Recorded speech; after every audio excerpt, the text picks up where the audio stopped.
அனைவருக்குமே வணக்கம். சற்று முன் கிடைத்திருக்கக்கூடிய ஒரு மிக மிக முக்கியமான செய்தி ஒன்று வெளியாகி உள்ளது. சற்று முன் பாலியல் விவகாரத்தில் அமைச்சர் கொடுத்த வாக்குமூலம், அலரும் அறிவாலயம், இது மாதிரி பார்த்தீங்கன்னா செய்திகள் வெளியாகிருக்கு.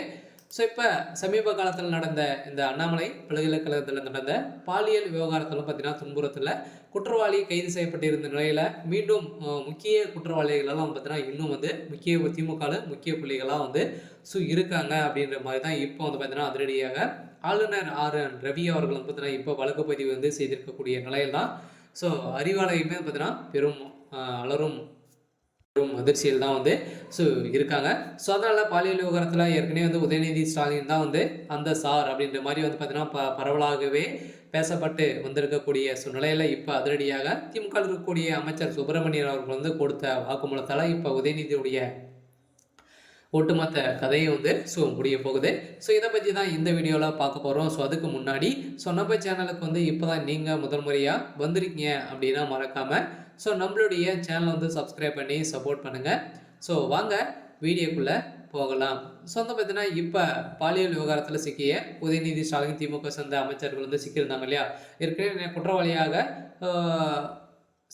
சிக்கியிருக்கக்கூடிய ஞானசேகர் அவர்கள் பார்த்தீங்கன்னா கொடுத்த வாக்குமூலத்தால் இப்போ திமுக சேர்ந்த அமைச்சர் சிக்கியிருந்தார்.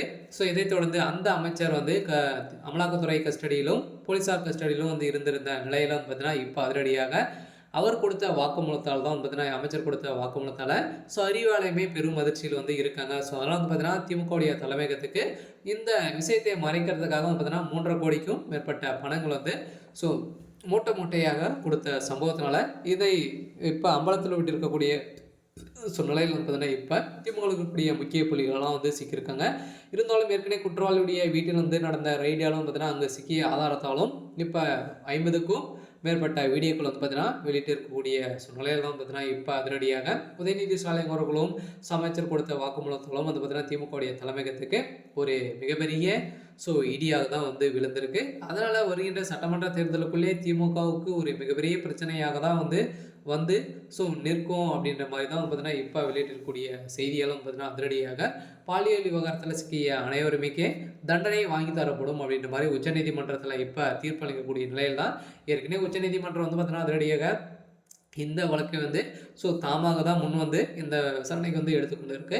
ஸோ அதனால் பார்த்தீங்கன்னா இந்த விஷயத்தில் சிக்கக்கூடிய திமுகவுடைய முக்கிய புள்ளிகள்லாம் இருந்திருக்காங்க அப்படின்ற மாதிரி தான் இப்போ வெளியிட்டு இருக்கக்கூடிய அறிக்கையில் இதில் சிக்கக்கூடிய அனைத்து அமைச்சர்களுக்கும் அவருடைய பதவிகள் 7 ஆண்டு சிறை தண்டனையும் வழங்கறதுக்கான அனைத்து விதமான ஏற்பாடுகளும் நடந்திருக்கு.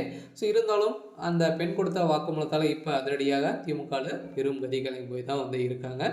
சரி, ஓகே. ஸோ இன்னைக்கான அப்டேட் பார்த்தீங்கன்னா இதுதான். ஸோ மறக்காமல் நம்மளுடைய சேனலை சப்ஸ்கிரைப் பண்ணிக்கோங்க. தேங்க்யூ.